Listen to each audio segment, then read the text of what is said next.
Hi, I want to try something new. I would like to have a late night gab about some TV because I need to just spew thoughts about it.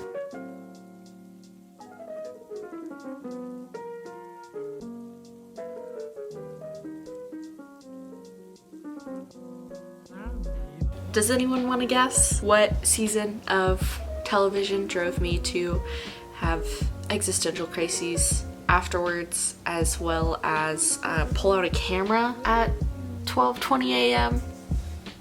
It was the second season of Fleabag.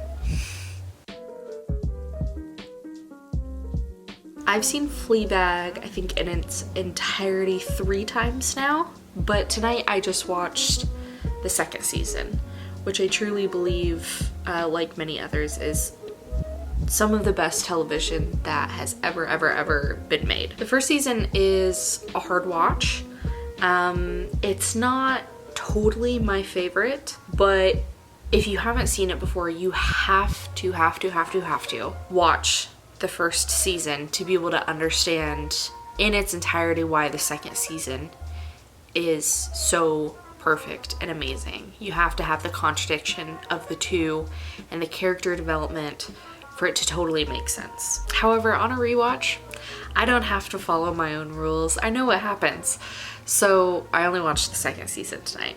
I think I watched it tonight a little bit because we've been saturated with amazing Andrew Scott material as he's been on the campaigning trail for All of Us Strangers. But also, the second season of Fleabag is so reliable at giving you that feeling of love and creativity and the beautiful bittersweet, and it just makes for so many good thoughts afterwards. It's been a little while since I watched it. It's been a couple years at this point, but my friends and I feel like are constantly talking about it still, but I hadn't seen it in a little bit.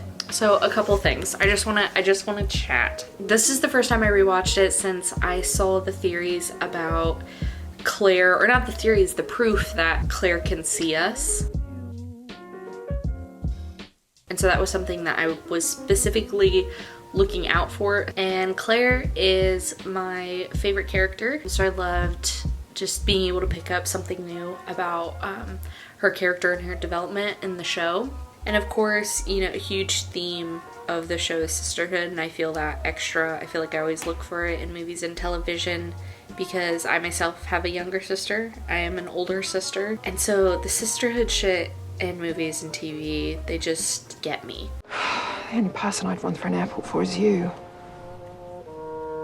And I think with good reason, people love that Hot Priest can see Fleabag, that he sees her and he understands that she's drawing her attention away. And that's something we love and appreciate about his character, that he can see her so quickly. And I think with this new information about Claire making eye contact with the camera, we get proof that, you know, sure, this man sees her, but Claire has probably seen her entire life. She probably started noticing this about her little sister when they were much younger. And so she looks at us in recognition. And I love that. I love bringing that aspect to their relationship and to the way that you view the show. And anyway, I don't know. I don't want to die before I get to ask Phoebe Waller-Bridge if Claire was supposed to be looking into the camera, though. I think I need to know the answer to that one. My other favorite theory that I have seen semi-recently is about Jake, about Claire's creepy stepson, and about how he always wonders where Claire is and wants to know where she is, especially when she's in the bathtub, I think was the thing in the first season, because his dad used to mistreat Jake's mom. And I think that makes so much sense in the context of what we see in the second season, that Jake is willing to walk up to Fleabag and tell her that she should leave his dad. And I think it's sad that they never put that together.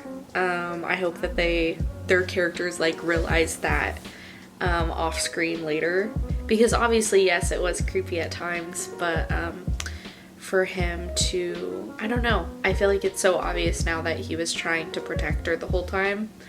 And yeah, I think it's sad that their characters never got to like realize that. What else do I think about Fleabag?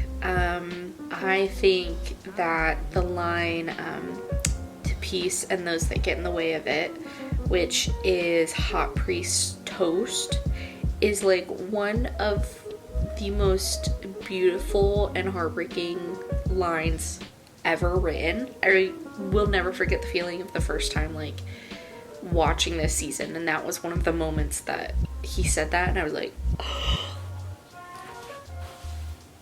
another one of those moments was when she calls him father.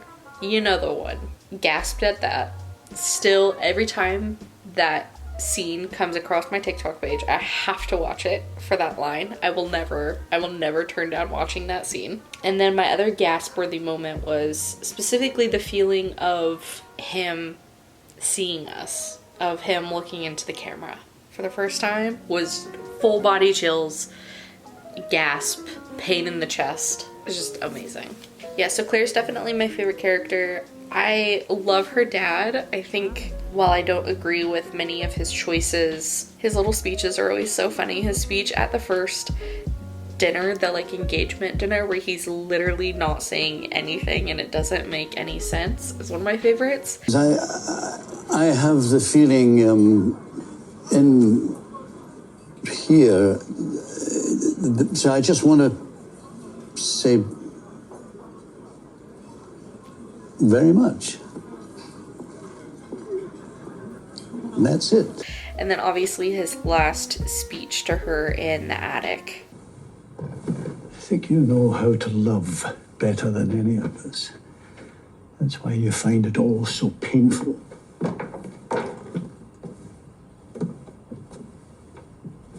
So yeah, I really like her dad. I don't like the inclusion of the lawyer character in this second season.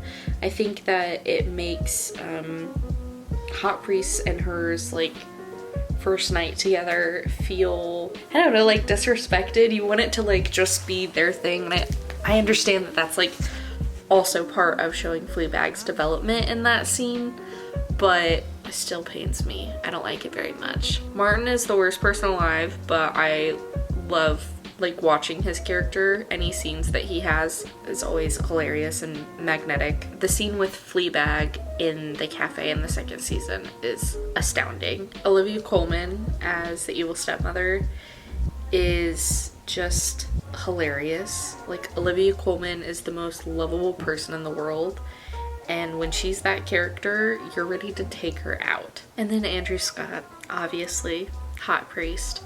He's just insane. Like, I think Andrew Scott is possibly like the best actor we have living right now. And it's so weird to think about, you know, if somebody else had gotten cast, how different the meaning of that show would be because of how much of it comes through the way that Andrew portrays Hot Priest. Anyways, I'm always ripped apart at the end of Rewatching 2, as everyone is, because that end scene is just, there's nothing new that I could say about it that nobody else hasn't said yet, but it's just perfect. It's just some of the best writing that I've ever heard. If you haven't seen the Stephen Colbert interview with Phoebe Waller-Bridge where he asks specifically about what the meaning of the fox is, you should 100% do that. And the ideas of religion and God throughout the second season are so intelligent and so well thought out, and it's a question, you know, it's not an answer that was well thought out. It's just sometimes putting that stuff on screen feels so new, I guess, even though it's a thought that everyone has every day, but it feels new because people don't put that stuff on screen. And I love that she did, and I think that she did it in a really beautiful way. Okay, well, now that I'm half asleep, we'll see tomorrow if any of this footage actually makes any sense, or if it's just silly and insane of me to put this on the internet. We'll see. Okay, till tomorrow. Bye.